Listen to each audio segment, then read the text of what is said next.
Sud Radio, Berkov dans tous ses états. Nous sommes en guerre. Nous allons donc provoquer l'effondrement de l'économie russe. Ah, ça va me coûter combien ? Nous vivons, et cela pas simplement depuis cet été, ces dernières années, la fin de ce qui pouvait apparaître comme une abondance. Il y a 2500 études dans le monde qui montrent que plus on travaille, plus on émet du carbone. Nous sommes dans une guerre hybride. Lâchez nos utérus. Oui, on les lâche, Sandrine Rousseau. Ne vous inquiétez pas, je vous assure, tout va bien se passer. Nous allons parler aujourd'hui d'abord, vous savez, j'ai pas l'habitude ici, dans Berkov, dans tous ces états, de faire des grands bravos à des institutions. Eh ben, on va en faire un de bravo. Et vraiment, et c'est pas un bravo ironique, pas du tout, pour l'Arcom, suite aux déclarations de son président, Roch-Olivier Mestre, hier, aux étudiants de sciences politiques, devant les étudiants de l'école de journalisme de Sciences Po. C'est très intéressant parce que, encore une fois, et heureusement, il l'a dit, il l'a répété, la liberté ne se divise pas. Devant certaines, appréhensions, certaines prédictions, certaines menaces.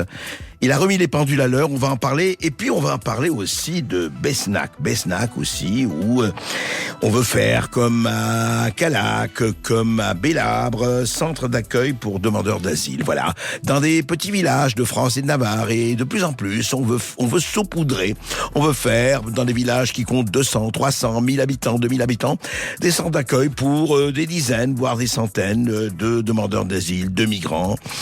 Ça crée des problèmes. Véritable ou pas, légitime ou pas, on va en parler dans le cas de Besnac. Après Callac, c'est très exemplaire. Et puis, en seconde partie, évidemment, le 24 février, nous sommes le 24 février. Cela fait 1 an, jour pour jour, que la Russie a envahi l'Ukraine. 24 février 2022. On va parler avec Céline Alonso, nous recevons Jean Lopez, qui, avec Benoît Bihan, a écrit un livre remarquable, Conduire la guerre, les guerres longues, l'art opératif. Qu'est-ce que c'est ? Nous sommes dans une guerre longue, dans l'Europe. Ça ne s'était pas vu depuis 1945, depuis la fin de la Seconde Guerre mondiale. Qu'est-ce qui se passe en ce moment ? On va en parler et c'est passionnant. Sud Radio, Berkov dans tous ses états, le fait du jour. Ma liberté, longtemps je t'ai gardée comme une perle rare. Ma liberté, c'est toi qui m'as aidé à larguer les amarres. Ma liberté, chanson immortelle de Georges Moustaki. Ma liberté, ma liberté. Vous savez à quel point c'est devenu en ce moment important, essentiel, je dirais presque existentiel. Eh bien, écoutez, une très bonne nouvelle. Je fais un bravo, vous savez, j'ai pas l'habitude de faire des bravos aux institutions, mais je fais un bravo à l'Arcom. Pourquoi ? Parce que hier, devant les étudiants de l'école de journalisme de Sciences Po, Roch-Olivier Mestre, le président de l'Arcom, a fait une déclaration, a fait un débat, effectivement, sur la pluralité d'opinion, sur la liberté dans les chaînes. Ça nous concerne tous, nous les médias, mais ça vous concerne au moins autant, vous, les Français, tous, les auditeurs de Sud Radio, les résistants de Sud Radio, tout le monde, tous ceux pour qui la liberté est non seulement indivisible, mais essentielle. Eh ben, d'abord, il a rappelé, vous savez, un ministère de la Culture, Rima Abdul-Malak, qui a évoqué peut-être la fin de retrait pour certaines chaînes en 2025, voilà. Mais oui, c'est l'Arcom qui décide, mais enfin, elle donnait ses opinions et Roch-Olivier Mestre a remis les pendules à l'heure en disant ceci. Bon, dans le cas d'ailleurs de CNews, il a dit la chaîne respecte strictement le pluralisme politique et ils sont parfaitement dans les clous des équilibres des forces politiques en France, en comparant un peu, voilà, à Fox News, à la française. Mais il a dit quelque chose de, encore pour moi et pour nous, beaucoup plus important. Il a dit ceci, le président de l'Arcom. Il a dit que la polarisation du débat public a fait naître, ce sont ses mots, une forme d'esprit de censure. Et il a ajouté, et c'est très important, si on suivait l'ensemble des alertes qui nous sont envoyées quotidiennement, il n'y aurait plus de radio ni de TV en France. Vous avez bien entendu. Ça veut dire que l'Arcom reçoit tout le temps des plaintes, des gens qui disent « Ah oui, telle émission, on a dit ça, et puis telle émission, on a dit ça, et telle émission, on a dit ça. » Mais écoutez, les plaintes, c'est bien, mais peut-être que le respect de la liberté et de la liberté de l'autre, c'est mieux. Vous savez, George Orwell, qui connaît bien la chose, George Orwell 1984, il dit, vous savez ce que c'est la liberté? La liberté d'écouter des opinions qui ne vous plaisent pas. La liberté d'écouter les propos qui ne vous plaisent pas. Bien sûr, moi, il y a des tas de choses dans les médias qui ne me plaisent pas du tout. Et est-ce que je vais aller demander leur censure? Est-ce que je vais aller me plaindre? Non. Je crois que c'est très important. Et il dit, voilà, il y a des éditorialistes, redit Roch-Olivier Mestre, qui expriment des idées qui ne sont pas les vôtres. C'est très important. Et il faut être toujours très vigilant. C'est le président de l'Arcom qui parle. Je le dis parce que c'est une institution et il faut savoir quel rôle elle joue. On ne protège jamais assez la liberté d'expression, redit Roch-Olivier Mestre. On ne protège jamais assez la liberté d'expression. Les médias doivent être indépendants de leurs actionnaires, ajoute-t-il. Mais il dit attention.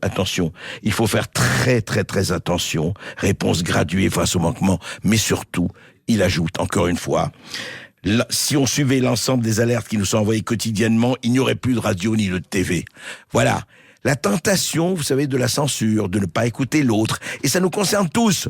Vous, les auditeurs, nous, les journalistes, les animateurs, les intellectuels et tout ça. Cette tendance qu'ont certains un peu partout, à éliminer l'autre, à mettre l'autre sur la liste noire, à ne pas vouloir les faire parler. Et nous, on le dit, nous, ici à Sud Radio, on donne la parole à tous et à tout le monde. Et encore une fois, c'est le plus important.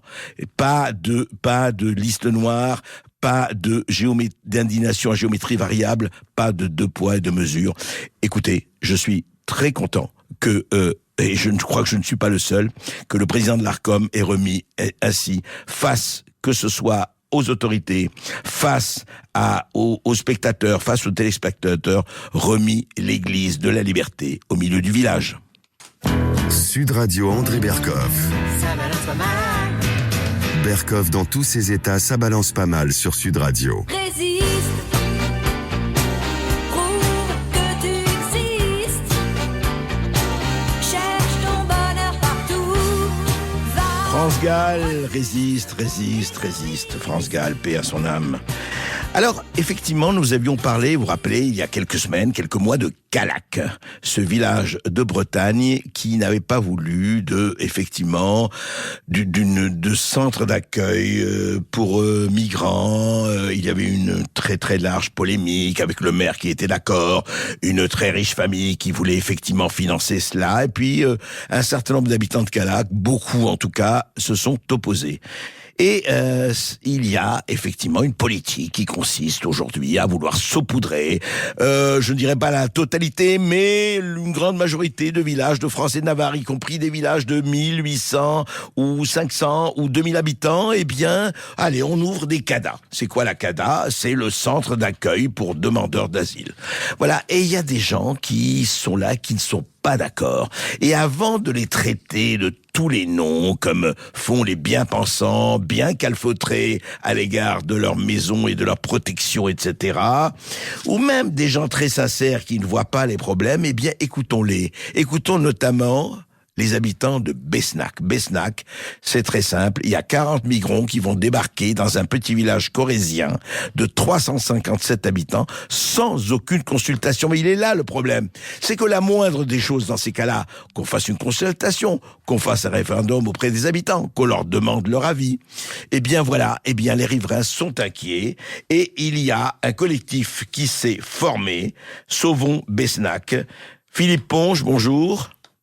Oui, bonjour. Alors, Philippe Ponge, expliquez-nous ce qui se passe. Vous êtes référent du collectif Sauvons Besnac. Donc, Besnac, on le rappelle, petit village de Corrèze. Qu'est-ce qui se passe exactement?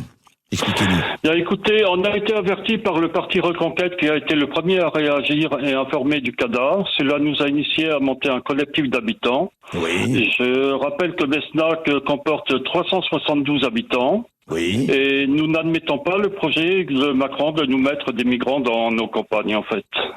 Et pourquoi? Parce que on ne sait pas d'où viennent ces gens-là. Notre village est un milieu très rural. Le bâtiment est entouré de pommiers, il n'y a rien autour, aucune maison, absolument rien. On se demande ce que vont faire les gens là-bas. Et bon, étant donné que c'est un milieu rural où les gens ne ferment pas leurs portes, les clés sont sur les tableaux de bord, enfin bon, c'est comme ça en Corrèze. Vous voulez dire personne ne ferme sa porte, les portes sont ouvertes, les voitures aussi, enfin il y a absolument, tout à fait, c'est la Corrèze, c'est rural, voilà. Et tout le monde s'inquiète parce qu'on a des femmes seules, on a des personnes âgées et autres, et ça inquiète les habitants.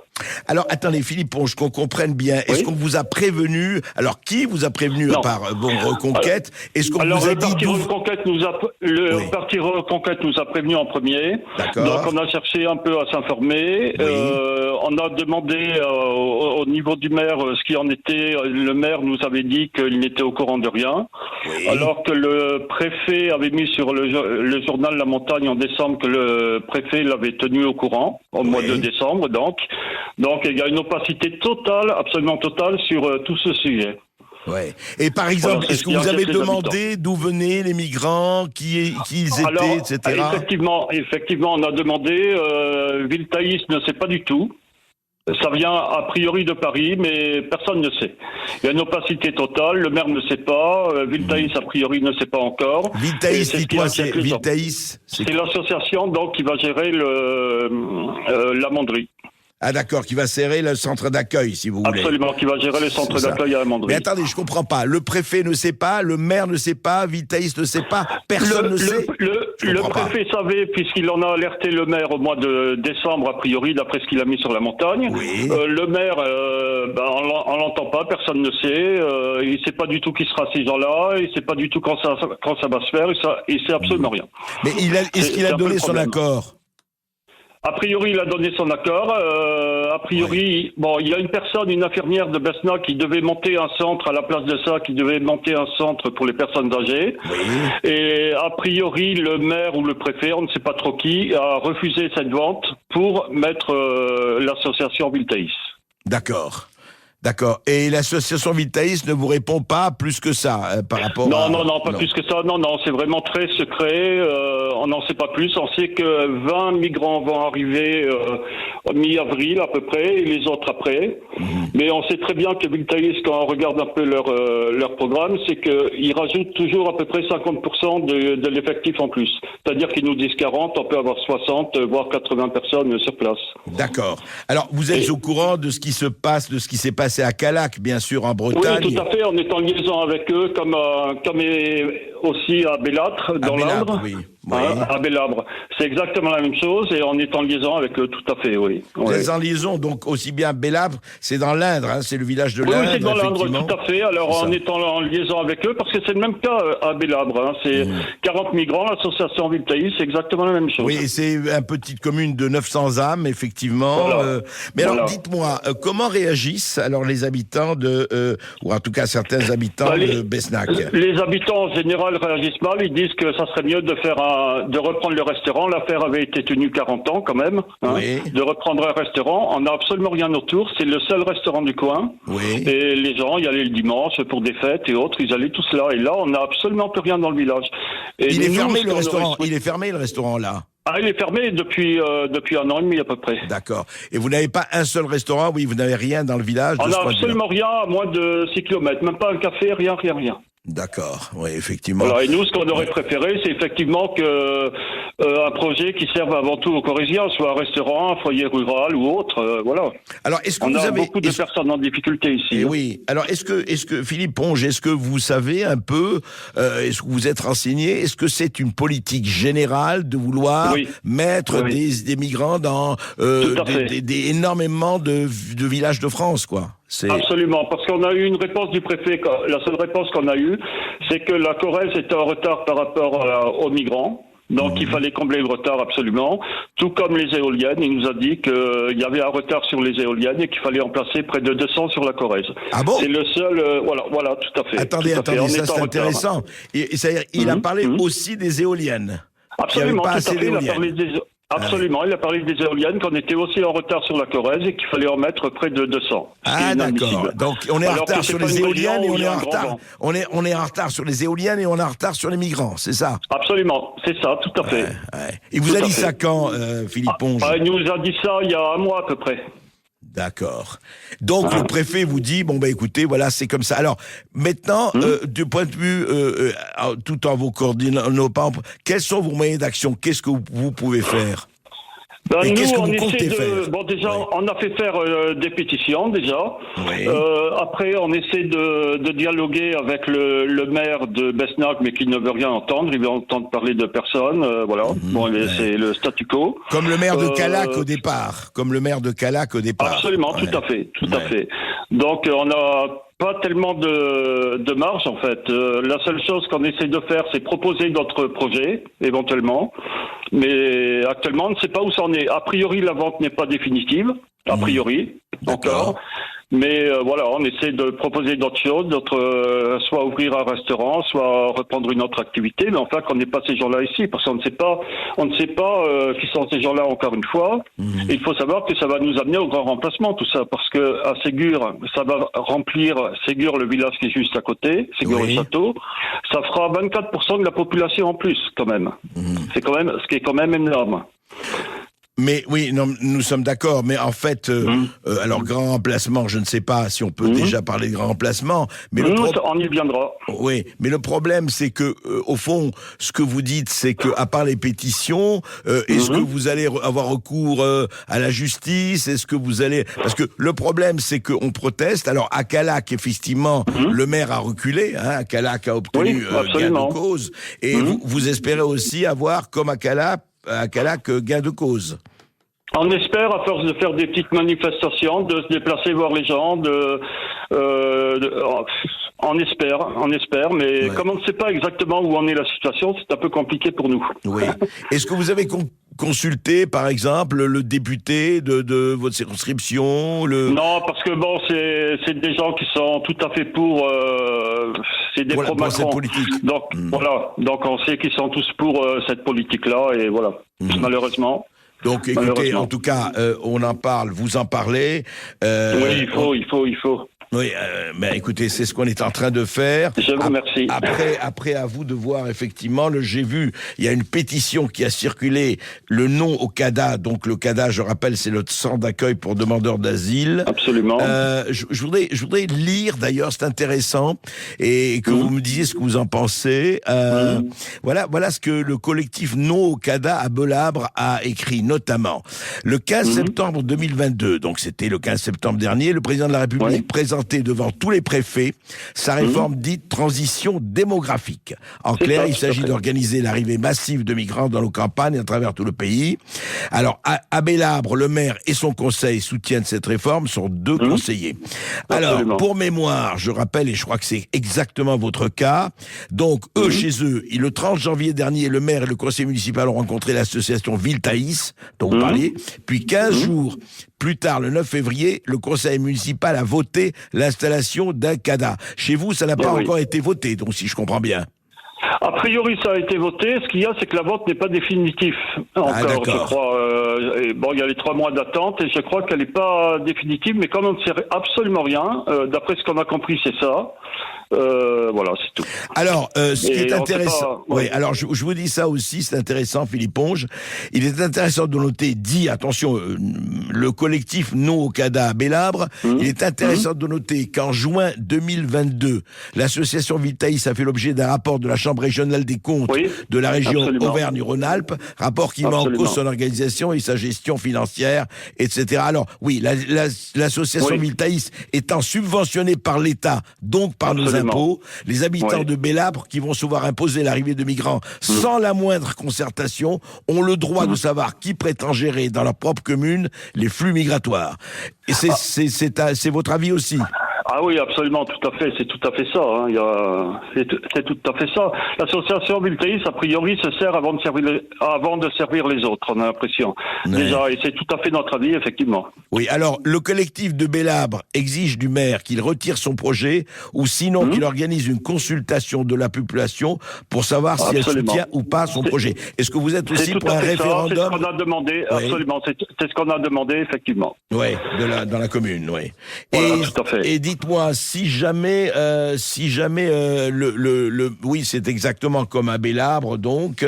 C'est exactement le même cas. Oui. Et si jamais le maire refuse, et si jamais on vous dit non, pas de consultation, pas question, qu'est-ce que vous pouvez faire en fait?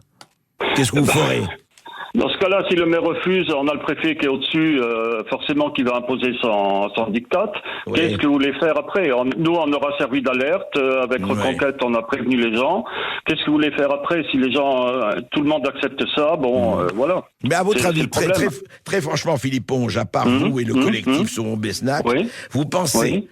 mais très sincèrement et honnêtement, que la majorité, peut-être que la majorité des habitants de Besnac se disent oui, après tout, pourquoi pas? Est-ce que vous croyez que la majorité est avec vous ou pas? Franchement. Oui, franchement, oui. On a fait un reportage la semaine dernière avec la 3, où il y a eu un reportage sur le régional, et les gens qui en parlaient disaient effectivement qu'ils auraient préféré que le restaurant continue, que ça soit une autre activité, que ça soit quelque chose de...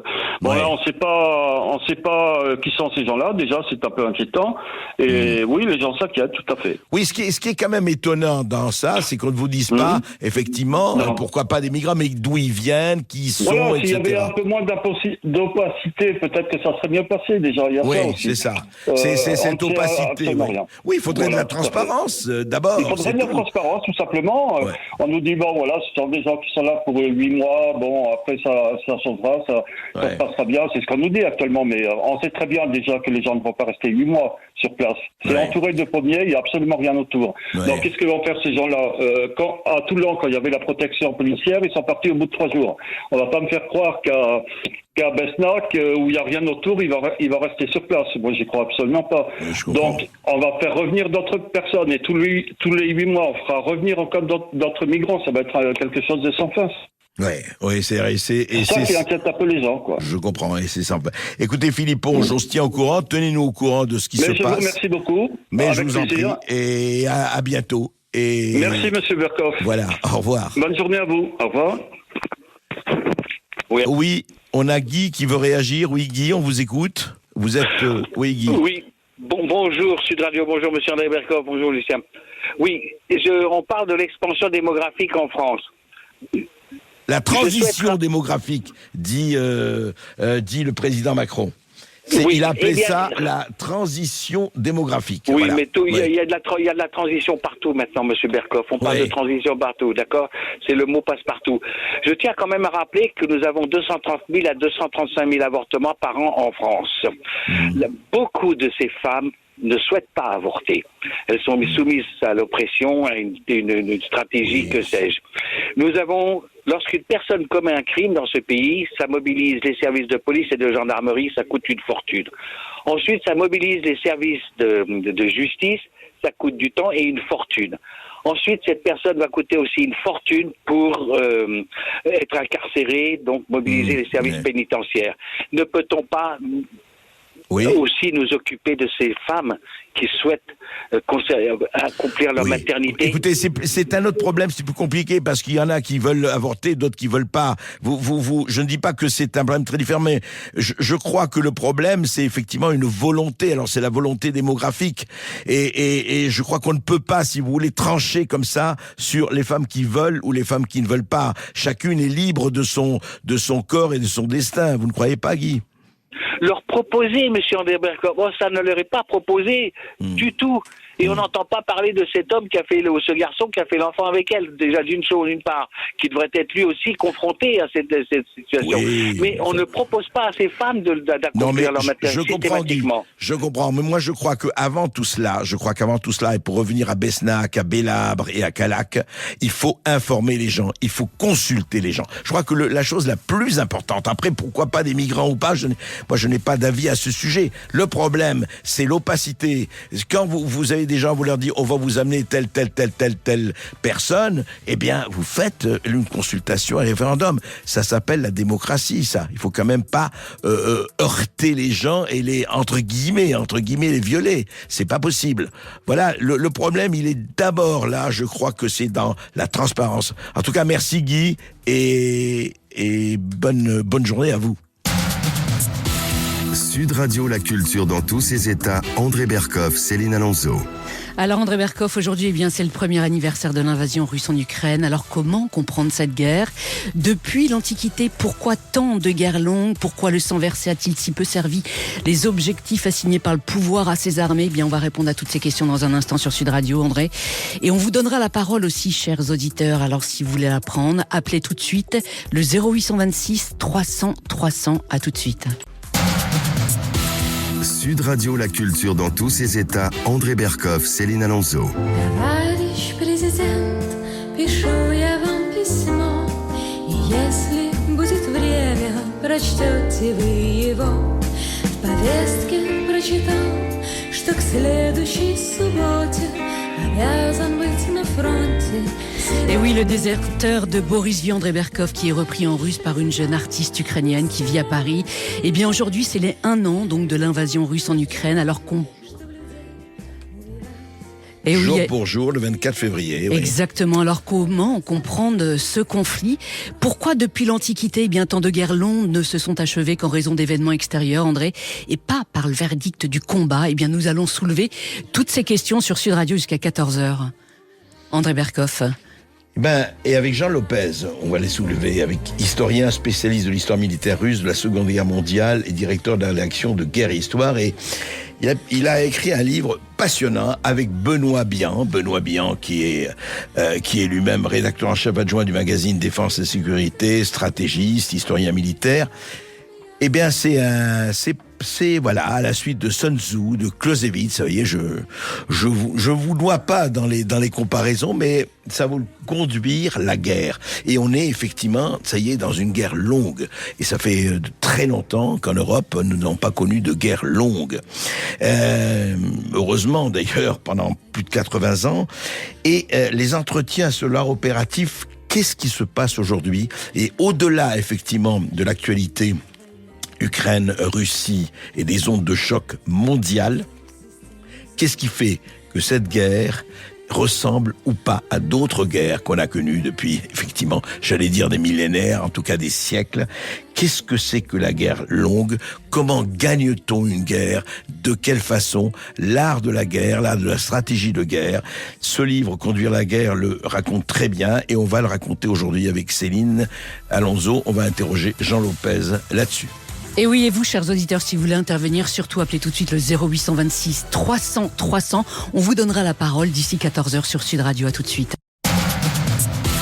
Sud Radio, la culture dans tous ses états. André Berkoff, Céline Alonso. Pour celui qui en revient, Verdun, c'était bien. Pour celui qui en est mort, Verdun, c'est un port. Mais pour ceux qui n'étaient pas nés, qui n'étaient pas là pour apprécier, c'est du passé. Et oui, Michel Sardou, André Berkoff qui rend hommage aux combattants de Verdun, cette bataille qui a été donc la plus longue et surtout la plus sanglante de la Grande Guerre. Dans l'histoire militaire, eh bien, pourquoi le sang versé a-t-il si peu servi à atteindre la victoire ? André, nous allons en parler avec un très grand historien, Jean Lopez. Bonjour à vous. Bonjour. Alors, vous publiez un livre passionnant aux éditions Perrin, voilà, qui s'intitule Conduire la guerre. C'est un livre d'entretien, donc, avec un autre historien, Benoît Bihan, sur l'art opératif. On peut dire que c'est un art militaire, donc, qui a été oublié. Est-ce qu'on peut dire que c'est le chaînon manquant entre la stratégie et la tactique ? Racontez-nous.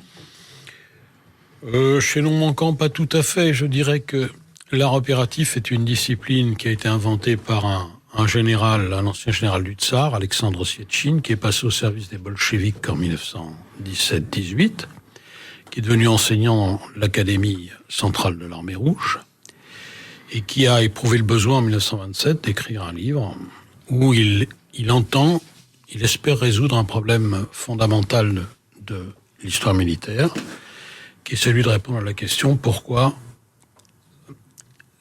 si souvent, le résultat des batailles ne permet pas de terminer les guerres. Pourquoi souvent la guerre se termine par des raisons qui sont extérieures au combat. La mort d'un souverain, une épidémie de peste, une crise économique, que sais-je encore. Il s'est posé cette question, il a fouillé toute l'histoire militaire, il a d'ailleurs écrit un premier livre en 24, reprend l'ensemble de l'histoire militaire, c'est un travail dément qu'il a accompli, et il se rend compte que, effectivement, très souvent, la solution est extérieure au combat. C'est pas la bataille qui amène le résultat politique escompté, ce sont des événements extérieurs. Et il se donne pour tâche, dans ce livre Stratégie, qu'il écrit en 27, d'inventer... Vous parlez énormément dans ce livre. Qui est le sujet même de ce livre. Et il se donne pour but d'inventer une discipline, une façon de considérer les choses qui permettent aux stratèges de faire en sorte que les batailles soient utiles au résultat politique de la guerre, c'est-à-dire à ce que veut le stratège. Oui, donc comment concilier combat et politique, c'est ça en quelque sorte. Comment faire en sorte que les résultats sur le terrain servent les objectifs politiques. Alors, est-ce que, juste pour peut-être, non pas contredire, mais par exemple, effectivement, on pourrait dire ça, on parlait de Verdun, enfin, on chantait Verdun. Pour vous, Verdun est une illustration de cela? Verdun n'est pas toute la guerre 14-18, certes, mais... Non, Verdun, c'est l'illustration épouvantable, 600 000 morts, c'est l'illustration épouvantable du cul-de-sac dans lequel se trouve la guerre. C'est-à-dire que les combats ne servent strictement à rien. Ils n'ont pas permis de faire avancer les stratèges d'un camp ou de l'autre. Et c'est comme ça jusqu'à la fin, à tel point que l'on peut se demander ce qui, dans les derniers mois de la guerre, a été vraiment décisif.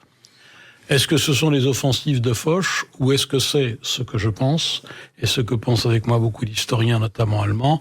Est-ce que c'est pas plutôt l'effondrement de la société allemande, donc un élément extérieur, et la crainte de la révolution communiste qui a amené le haut commandement allemand à demander la paix et à accepter les 14 points de Wilson? Alors juste un autre exemple, en revanche, vous dites le sang, on parlait du sang versé, Stalingrad quand même, là ça a joué, enfin la bataille de Stalingrad, la victoire soviétique à Stalingrad a quand même changé en partie le cours de l'histoire.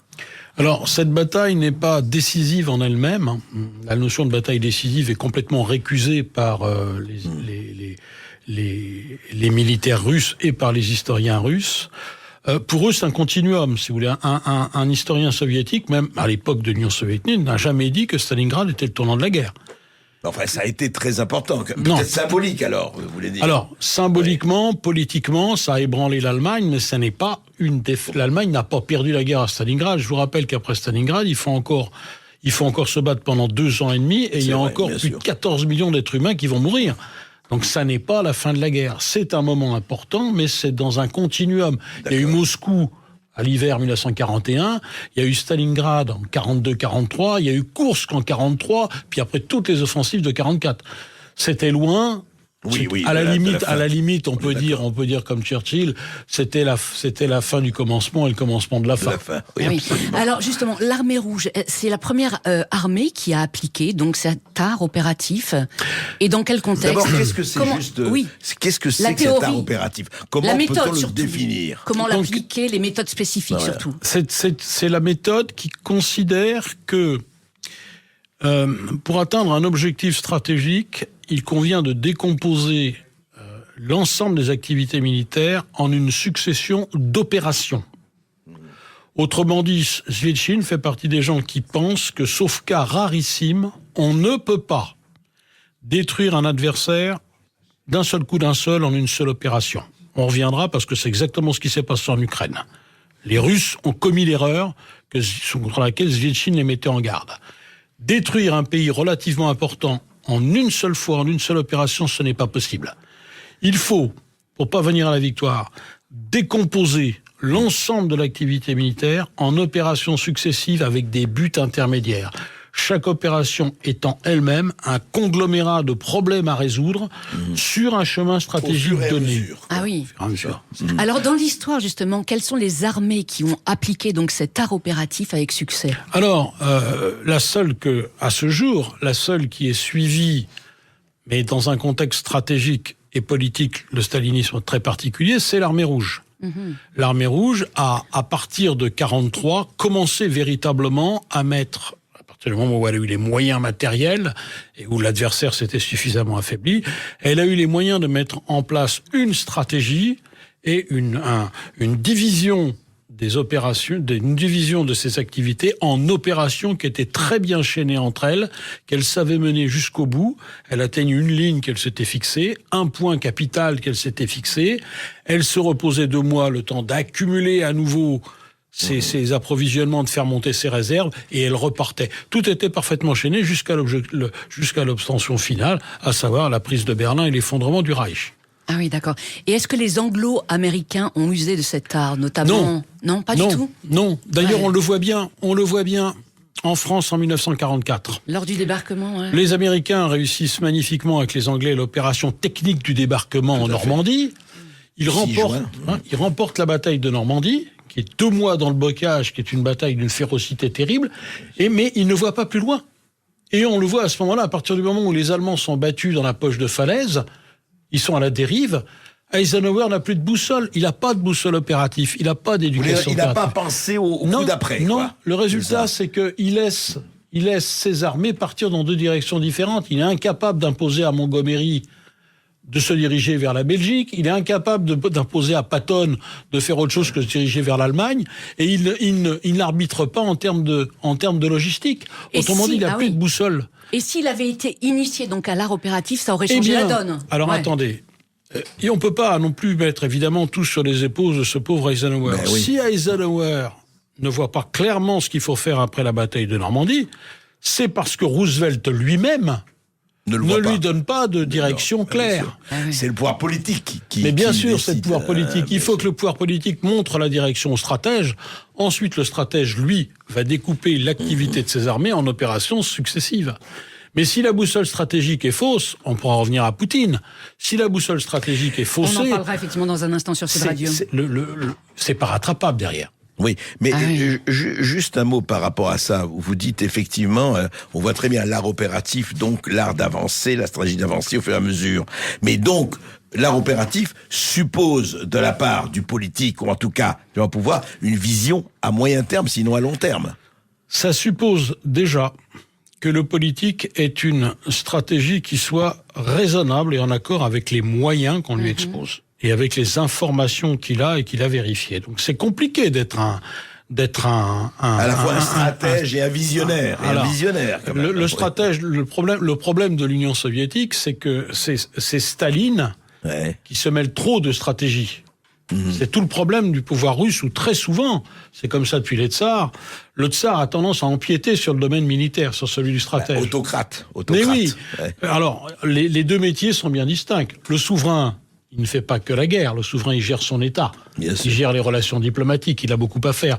Le stratège, lui, qui est un militaire ou un groupe de militaires, ne s'occupe que de gagner la guerre. Il faut absolument qu'entre les deux, il y ait connivence, unité de vue. Il n'y avait pas Roosevelt et Eisenhower, donc. Eh bien, sur la fin de la guerre, notamment, Roosevelt étant très malade, le problème de Berlin n'est pas évoqué.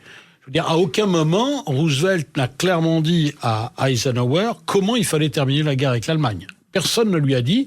C'est lui qui a choisi, en profitant d'une vacance du pouvoir, de ne pas aller à Berlin. Et donc, c'est l'armée soviétique qui s'est emparée de Berlin. Absolument. Mais quand les Allemands attaquent la France en 40, ils n'ont jamais eu recours à l'art opératif ? Non. Les Allemands ont choisi précisément ce que Poutine a tenté de faire en Ukraine, c'est de remporter la guerre en une seule opération, en une victoire extraordinaire, comme disait Clausewitz, qui, en une seule fois, permettent d'atteindre l'objectif stratégique. Mais quel est l'objectif stratégique de Hitler ? Ce n'est pas d'abattre la France, c'est de gagner la guerre, donc de sortir l'Angleterre. Or, malgré la défaite de la France, qui est un coup absolument incroyable de chance, d'audace, qu'ils ne pouvaient réussir qu'à partir du moment où les Français commettaient toutes les fautes qu'on attendait d'eux. Oui, et puis effondrement du front politique quand même, faut le dire. Qui est consécutif au revers militaire. Ouais, la France, je pense qu'aujourd'hui les historiens ont fait lit de ce... La France n'a pas un moral désastreux, c'est pas vrai. Le soldat se bat, Crémieux-Briac l'a bien montré dans ses ouvrages, le soldat se bat, le problème évidemment c'est que l'ampleur de la défaite va provoquer la désagrégation de la Troisième République. Mais ça c'est un autre problème. Donc la Wehrmacht réalise contre la France un sans faute favorisé par les fautes incroyables du généralissime Gabelin, et pour autant Hitler n'est pas avancé, puisqu'il avait absolument parié que sans la France, l'Angleterre déposerait des armes. Or, mauvaise surprise, il a Churchill qui apparaît en face et qui lui relève le gant et fait durer la guerre. Et il faut tout recommencer. Sur mer, sur terre et dans les airs. Ouais. Blood, sweat and tears, avec du sang, de la sueur et des larmes. Je ne peux rien vous promettre d'autre. Oui. C'était assez formidable. Mais juste... Alors, oui. J'aimerais savoir, donc on l'a dit, cet art opératif date de 1927, mais avant 1927, est-ce qu'il y a des stratèges qui l'ont utilisé sans le savoir ou pas ? Non. Ah bon ? Non, même sauf... Napoléon, Alors, il y a des moments rares dans l'histoire où il a semblé que la bataille servait les objectifs stratégiques et politiques. Un de ces moments uniques, c'est celui qu'incarne Napoléon Bonaparte, qui, je vous rappelle, rassemble dans une seule personne le chef d'État et le chef de guerre. Et qui combine dans son cerveau, dont il faut reconnaître qu'il était de dimension exceptionnelle, qui combine une vision stratégique extrêmement puissante. Il a un objectif clair, c'est de détruire les coalitions qui, sur le continent, permettent à l'Angleterre d'affronter la France. L'adversaire, c'est l'Angleterre. Comme il ne peut pas aller la chercher sur mer, il faut lui enlever tous ses adversaires, donc détruire les coalitions des Russes, des Autrichiens, des Prussiens, des Piémontais, de tout ce qui se présente devant lui. Une fois qu'il aura éliminé toutes ces coalitions terrestres en Europe, il pense que l'Angleterre demandera la paix.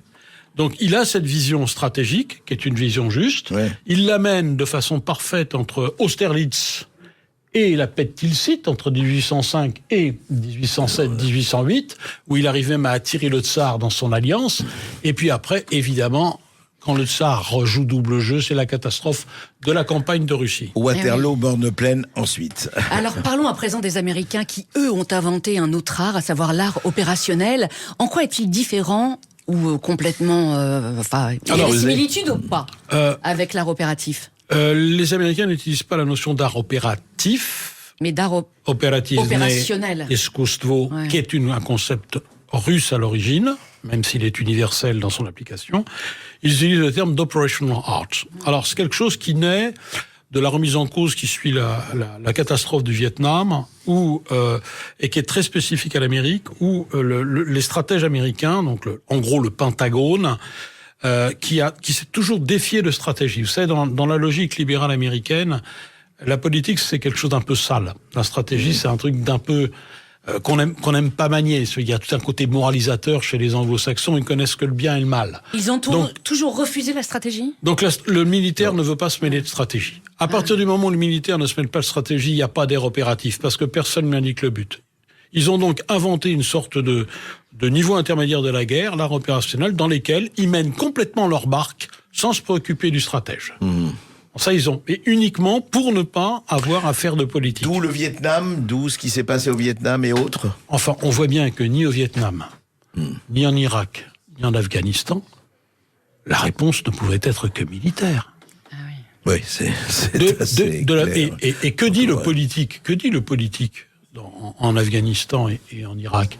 Il dit ce que dit le politique américain depuis Nation Lincoln. building. Construisez une nation. Exactement. Nation building. Il ne s'agit pas d'amener l'adversaire à récipiscence, il ne s'agit pas d'amener l'adversaire à déposer les armes et à reconnaître sa défaite.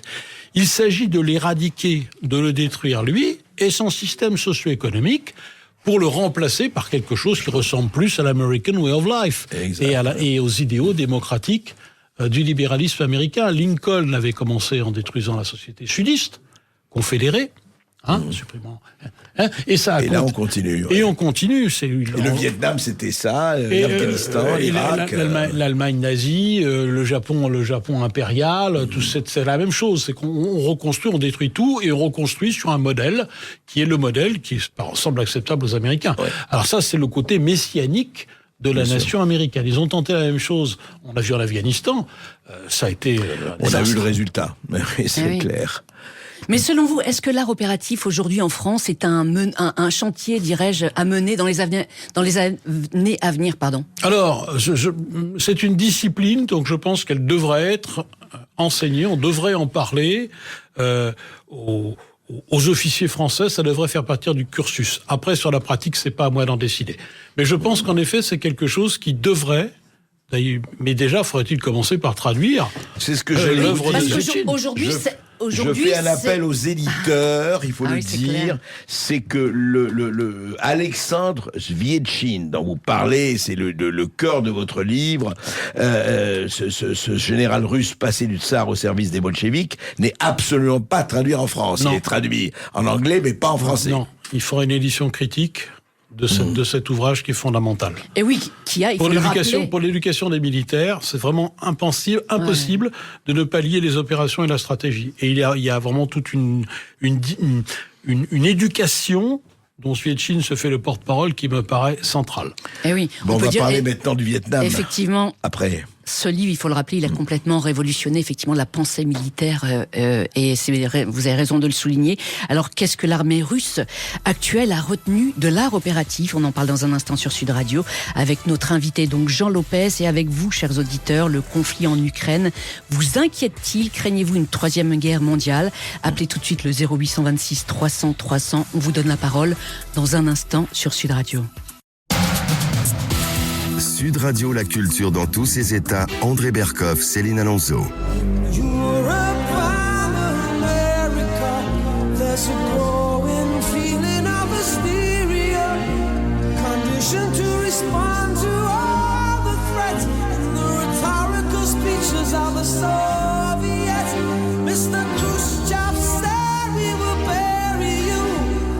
Et oui, Sting qui avait sorti cette chanson, André Berkoff, pendant la guerre froide et qui l'a ressortie en mars dernier pour dénoncer la guerre en Ukraine. Alors Jean Lopez, dans votre livre « Conduire la guerre » paru aux éditions Perrin, vous démontrez donc que le concept soviétique d'art opératif qui concilie donc stratégie et tactique a été oublié donc par l'Occident et continue de l'être dans le cadre de la guerre en Ukraine.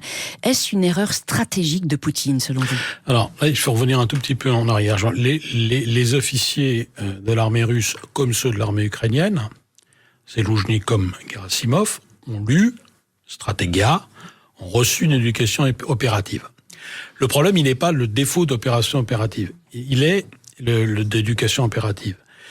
Il est dans le choix stratégique qui est faux parce que le but politique qui l'a conduit est faux. On revient à Svetchine. Svetchine dit, en gros, quand il analyse les formes d'opération, il dit il y a deux types fondamentaux d'opérations. Il y a l'opération qui vise à la destruction complète et rapide, il appelle ça l'anéantissement, et il y a celle qui vise à la destruction progressive par attrition. Il dit le premier cas, l'anéantissement, est rarissime. Il ne se présente que lorsque l'adversaire est d'une immense faiblesse ou n'a pas de volonté de combattre. Rendez-vous compte comme c'est actuel.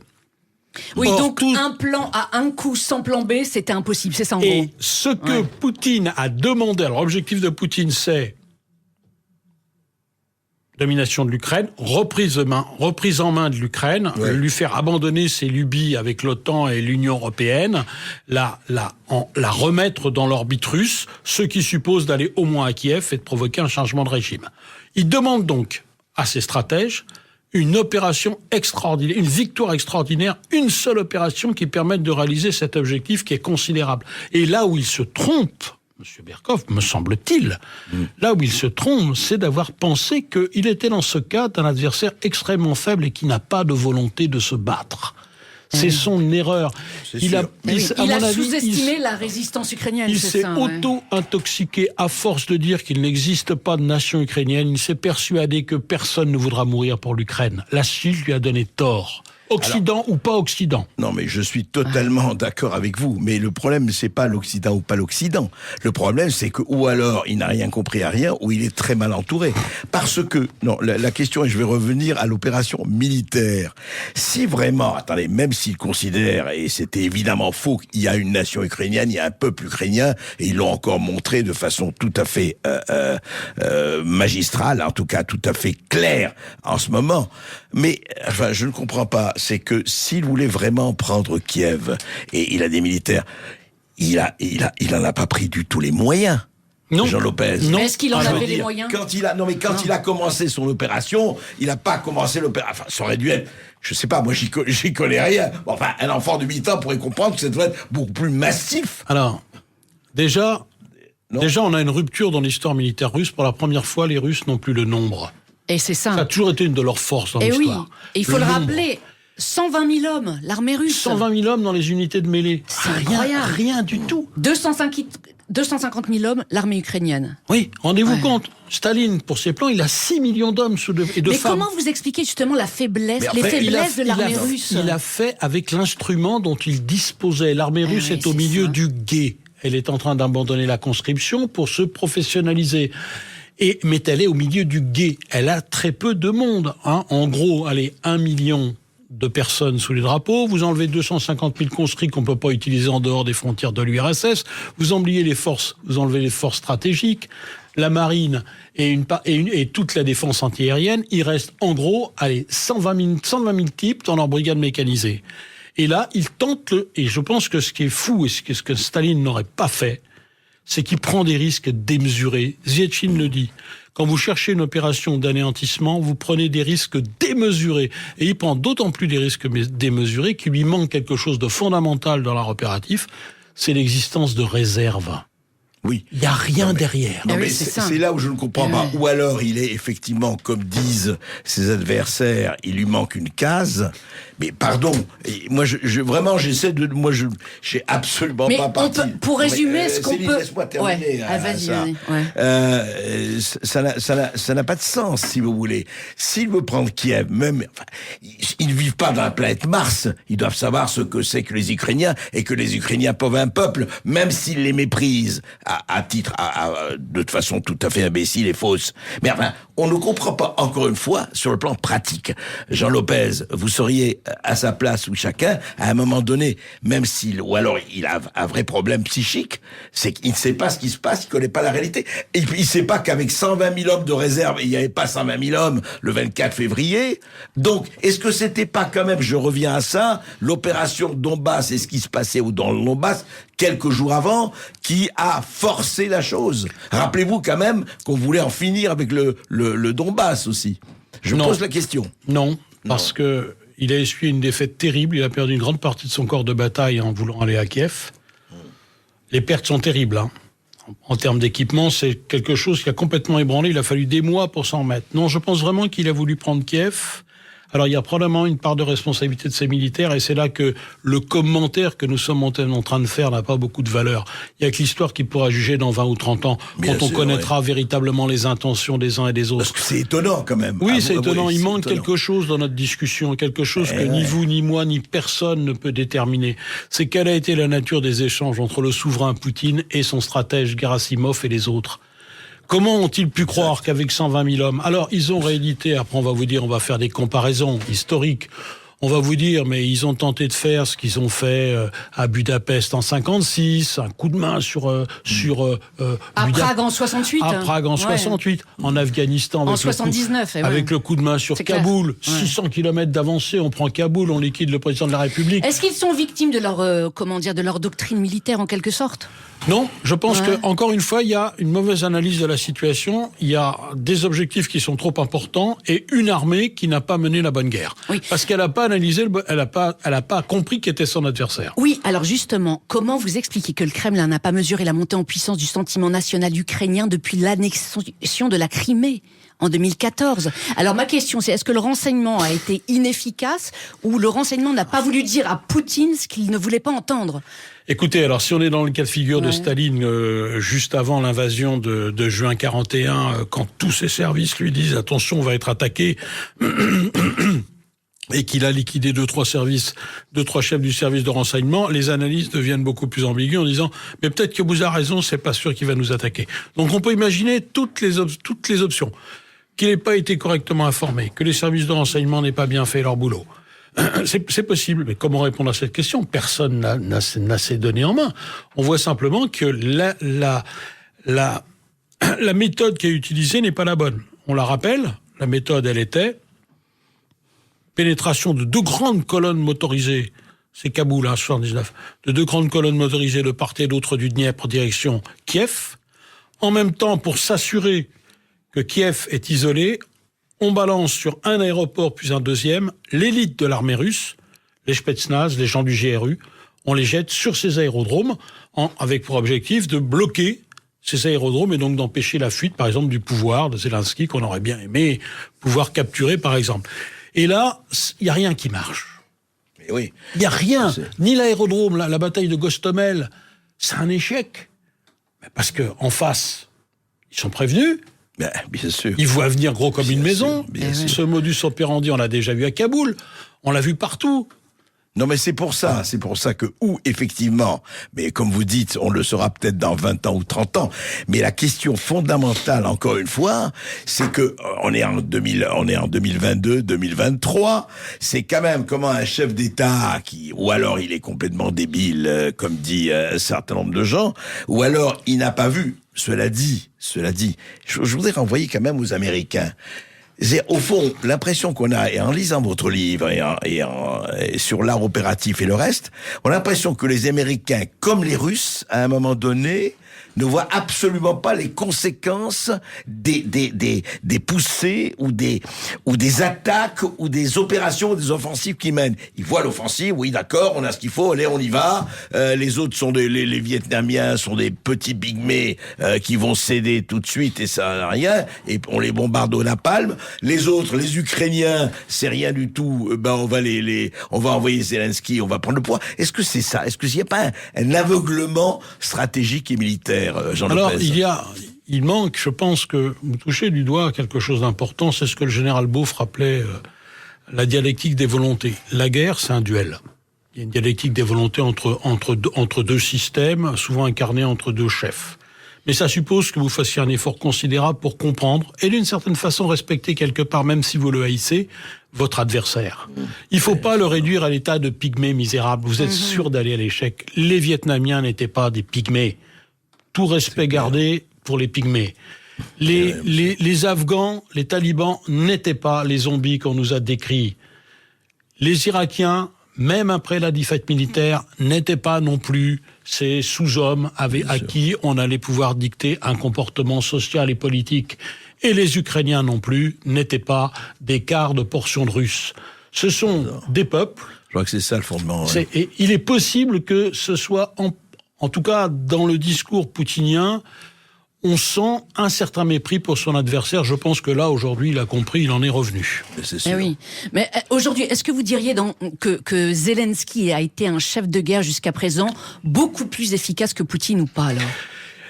Il est déjà un chef de guerre tout à fait inattendu, ce type sorti de nulle part, cette espèce de Coluche. Alors, précisément, c'est peut-être une des origines, d'ailleurs, du mépris de Poutine. Oui.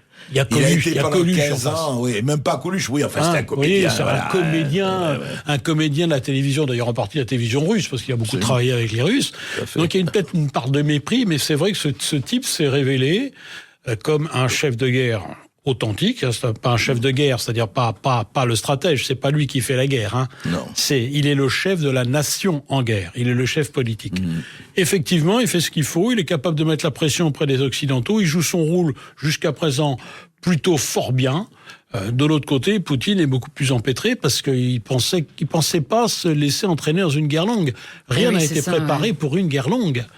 Il a fallu en catastrophe élaborer un plan B à partir du mois d'avril-mai. Sauf que Poutine a des réserves, Jean Lopez. Alors, la Russie a des réserves, on le voit aujourd'hui. Elle a des réserves théoriques.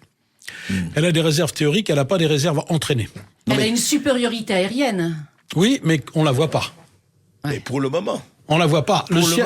Pour le moment. Une des bizarreries de cette guerre, Pas d'avion, effectivement. Pas d'avion dans le ciel, des robots. Ça, c'est Non incroyable. mais attention. Des missiles et des drones. Oui, mais attention, parce que l'aviation ukrainienne, là, ils ont fait leur petite guerre d'ici 6 jours. L'aviation ukrainienne a été détruite le premier jour, le 25 février. Non. D'abord, alors, où est l'aviation ukrainienne? Ben justement, Bah, où est l'aviation russe? En fait, vous êtes dans un cas extraordinaire. C'est pour ça que les Américains ont les yeux braqués là-dessus. Vous êtes sur un champ de bataille moderne qui est complètement saturé d'armes antiaériennes. Drones et compagnie. Et surtout, tous les missiles dans tous les sens. Vous ne pouvez pas, aujourd'hui, c'est extrêmement compliqué d'avoir la suprématie aérienne. C'est la première grande surprise de cette guerre, c'est que risquer un appareil dans ces conditions, des deux côtés. Ah oui. C'est nouveau. Ah oui, des deux côtés, c'est la catastrophe. Et alors que les Russes n'ont pas, évidemment, donné... les Russes, vous savez, ont un problème avec l'aviation militaire, c'est que toujours, ils ont tendance à asservir l'aviation aux objectifs terrestres. Là, si vous voulez, l'aviation est un peu la boniche de l'armée de terre. Il n'y a pas de conception... Ça a toujours été leur Oui, ça a toujours été leur truc. Donc la notion de suprématie aérienne, c'est quelque chose qu'ils maîtrisent assez mal. Regardez les premières frappes dans les premières heures contre les aérodromes ukrainiens, les centres de commandement, etc. Ils ont balancé 10% de ce que les Américains ont balancé sur l'Irak le premier jour. 10%. Rien. Rien. Ils n'ont pas détruit l'aviation ukrainienne, ils n'ont pas détruit les postes de commandement, ils n'ont pas mis hors service Zelensky, ils ont tout raté. Donc là, il y a méconnaissance, et après leur aviation tout de suite a essayé de faire de l'appui tactique aux forces au sol. Très vite, elle a dû d'ailleurs se replier de l'autre côté parce que c'est très trop dangereux. Les missiles volaient dans tous les sens. Donc là... grosse surprise, tout le monde regarde ça peu effaré, parce que les guerres américaines nous avaient habitués à autre chose. On voyait la maîtrise du ciel absolue. Mais du coup, alors aujourd'hui, un Zelensky sans flotte, sans avion, comment il peut reprendre l'Ukraine et même le Donbass? C'est impossible. Alors la Crimée. La Crimée, pardon. La Crimée, excusez-moi. Alors, la Crimée est effectivement un problème. C'est une noix terrible à casser. La Crimée, pour rentrer en Crimée, vous avez un isthme qui fait 8 km de large, l'isthme de Pérékop. Pour le reste, en fait, c'est pas vraiment une presqu'île, c'est quasiment une île. Je ne connais pas d'exemple récent dans l'histoire, en tout cas, la Seconde Guerre mondiale l'a montré. Vous ne pouvez pas mettre la main sur la Crimée si vous n'avez pas au moins la supériorité aérienne absolue. Et si possible, la supériorité navale. Pour l'instant, il n'en est pas question. Donc j'ai été extrêmement surpris d'entendre Zelensky annoncer comme but de guerre non seulement la reprise complète du Donbass, mais également de la Crimée. Je dis, et pour lui, il y a loin de la coupe aux lèvres. Il faudrait qu'il ait déjà les avions. Il pense que les Américains vont le soutenir, peut-être. Pour l'instant, les Américains ont toujours dit non aux avions. Bon, pour le moment, oui, juste un mot quand même par rapport à ça. Vous dites, et c'est vrai, on est au cœur du sujet, Zelensky, effectivement, en tout cas, le peuple ukrainien, moi, ce qui est intéressant, c'est révélé une chose fondamentale, et que ça, Poutine le veut ou veut pas, l'Ukraine s'est révélée une nation combattante, un peuple uni et en armes. Ça, personne ne peut le nier, quel que soit. Le problème aujourd'hui, est-ce que quelqu'un peut gagner la guerre? Ou cette guerre est ingagnable? Pas de part et d'autre, je parle. Je n'ai pas d'opinion, j'essaye simplement d'analyser ce qui peut se passer d'un côté ou de l'autre. Il me semble qu'aujourd'hui, les Russes ont à peu près compris, je le pense, que s'ils sont capables de pousser, ils ne sont plus capables de percer et de retrouver le mouvement. Leur armée n'est pas actuellement en condition pour le faire. Donc je pense qu'ils attendent plutôt une issue en dehors du combat, pour reprendre Zvietchine, c'est-à-dire, par exemple, le fait que que le camp occidental se désunisse. Le camp occidental se fissure, qu'il y ait une bonne surprise pour eux aux prochaines élections américaines. Du côté ukrainien, en revanche, je pense qu'on n'a pas tout à fait abandonné l'idée que le combat peut encore leur donner la victoire. C'est la raison pour laquelle ils font pression pour avoir des chars de dernière génération, les fameux Léopards, des missiles à très longue portée et des avions qui puissent leur donner la suprématie aérienne. Pour l'instant, ils n'ont pas eu des avions, ils n'ont pas non plus les missiles ou les roquettes, les lance-roquettes à très longue portée. Ils n'ont qu'une poignée de chars qui, à mon avis, ils pensent encore qu'ils peuvent changer. Je pense que militairement, ils pensent qu'ils ont une carte parce que ils ont réussi un coup fumant en septembre, je vous rappelle, la contre-offensive au nord d'Izium. Ils ont baladé les Russes. Ils ont avancé 80 km. Oui, mais Carbouc, là, actuellement, c'est pas ça. Oui, mais du c'est tout. rien, c'est micro. Si vous voulez, c'est la prise du Fort de Vaux, à Verdun, c'est rien du tout. Ce que je veux dire, simplement, juste, est-ce que, en fait, ça va donc continuer? On va juste en parler après cela, recevoir les auditeurs. Juste un mot, sans faire de prédiction, on n'est pas là pour prédire, mais on est pour l'analyser. Il peut pas y avoir un dérapage, plus c'est long, plus un dérapage, et quand je parle de dérapage, éventuellement nucléaire. Plus c'est long, plus ça dure. Plus c'est long, plus ça dure. Le dérapage nucléaire, pour l'instant, il n'a pas lieu. Il faudrait déjà, par exemple, que massivement l'Ukraine s'empresse au territoire russe, ce qui n'est pas le cas. Il faudrait, de l'autre côté, qu'il y ait des bavures sur le territoire des pays qui sont membres de l'OTAN, ce qui n'est pas le cas. Donc, des deux côtés, les armes nucléaires ont encagé le champ de bataille et maintiennent les opérations sur le territoire de l'Ukraine. Donc, pour l'instant, Troisième Guerre mondiale, je dirais non, tant qu'il n'y a pas ce type de dérapage. Jean Lopez, on continue de parler de la guerre en Ukraine dans un instant sur Sud Radio. Chers auditeurs, si vous voulez réagir, appelez tout de suite le 0826 300 300. On vous donne la parole après une petite pause de pub. Sud Radio, la culture dans tous ses états. André Berkoff, Céline Alonso. Nous ne voulons plus de guerre, nous ne voulons plus de sang. Halte aux armes nucléaires, halte à la course au néant. Devant tous les peuples frères qui s'en porteront garants. Vas-y. Déclarons la paix sur terre, unilatérale. Et oui, et surtout, déclarons la paix entre l'Ukraine et la Russie, André Berkoff. Alors Emmanuel Macron a assuré à Zelensky qu'il soutiendra son plan de paix. Il a déclaré vouloir une défaite de la Russie sans l'écraser. Jean Lopez, selon vous, est-ce que notre président est un bon stratège ? Alors, c'est pas son boulot. Il est d'abord président, il a la charge de la conduite de la nation, mais il n'a pas la charge de la conduite des armées. Et dans cette affaire-là, bon, c'est que du déclaratif. Il a changé. Au début, il a voulu jouer un peu les entremetteurs. Il a voulu rester jouer sur la vieille russophilie française. Poutine n'a pas donné suite à ses avances. Aujourd'hui, il est sur une stratégie musclée. Il me semble plus à la remorque de tous ceux qui sont derrière les Américains. Et je vois que, comme tout le monde, il est peut-être un peu inquiet du rôle croissant de la Pologne en Europe, du rôle croissant des Allemands et d'une certaine marginalisation de la France dans cette histoire. On est permettez-moi de vous le dire, malgré les 12 canons César qu'on a envoyés, on est la 5e roue du carrosse, ou le 8e patin du char.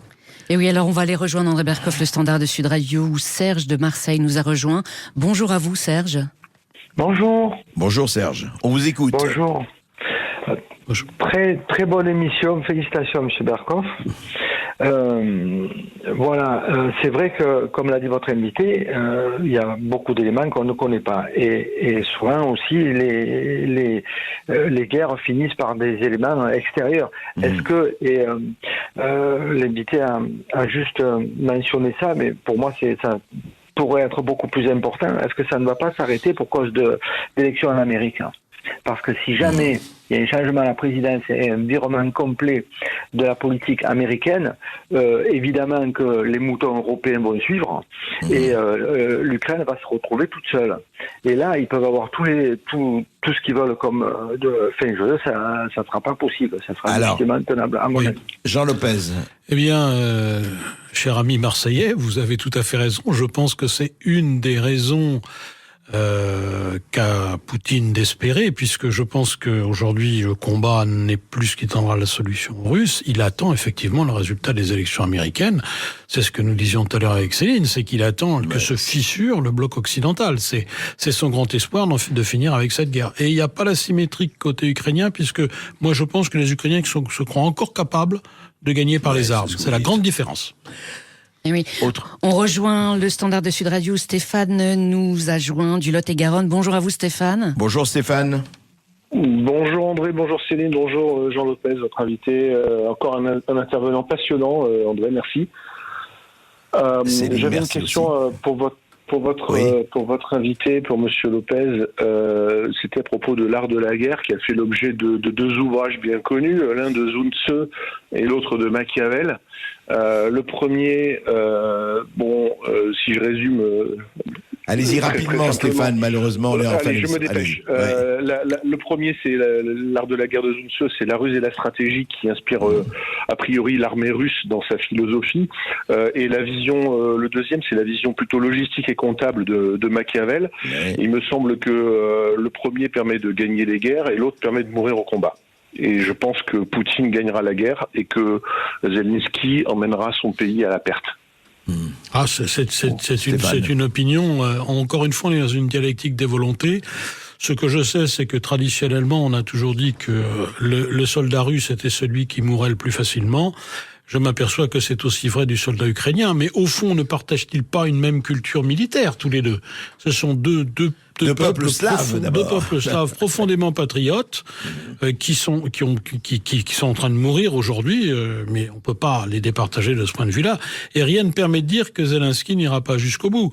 La grande différence, c'est que Zelensky est beaucoup plus dépendant de ses appuis extérieurs que ne l'est Poutine. Même si, plus la guerre dure, plus Poutine, à son tour, va se trouver dépendant d'aide extérieure, notamment d'aide militaire, en munitions, je pense, suivez mon regard vers l'Extrême-Orient. Bien sûr, c'est déjà là. Est-ce qu'on a le temps ? Non, on n'a pas le temps, malheureusement. On a beaucoup d'auditeurs, on est désolé, mais écoutez, on refera une émission sur l'Ukraine avec Jean Lopez, parce que je crois que ça le mérite largement. Céline ? Eh oui, Jean Lopez, merci d'être venu sur Sud Radio. C'est moi qui vous remercie. Je rappelle que votre livre, qui est vraiment passionnant, Conduire la guerre, entretien sur l'art opératif, est publié aux éditions Perrin. Et je dirais que cet ouvrage, effectivement, devrait marquer la pensée militaire d'une pierre blanche, Jean Lopez. En tout cas, tout de suite, vous retrouvez Brigitte Lahaie sur Sud Radio. Et sur Sud Radio. Et sur Sud Radio. Et sur Sud Radio. Et sur Sud Radio. Et sur Sud Radio. Et sur Sud Radio. Et sur Sud Radio. Bao điều mộng mơ chưa sáng hè đã tan vỡ. Tôi xuống thăm Hậu Giang, sông nước như thở than, buồn cho mối duyên dở dang.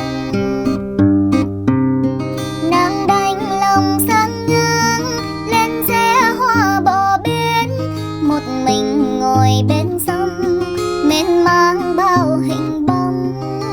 Tôi bước cô đơn, lang thang trở về, lòng nghe xót xa thương mãi chuyện.